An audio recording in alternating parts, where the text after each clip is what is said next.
Ngayong araw din mga master ng August 20 ay mayroon din pong pondo para sa PBB ang General Headquarter ng Armed Forces of the Philippines, AFP-GHQ.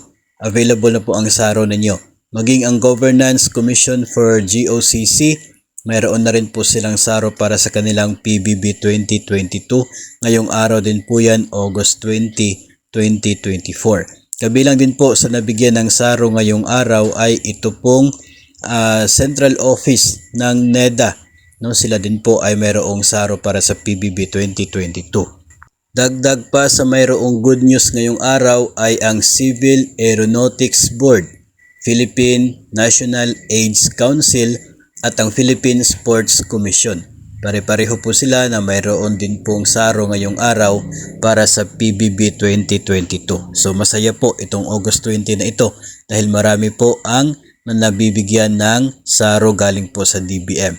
So abang-abang na lamang po kayo sa pagdating ng inyong pong PBB papunta po sa inyong mga agencies at papunta po sa inyong individual payroll account kung kayo po ay eligible personnel ng mga nabanggit po natin.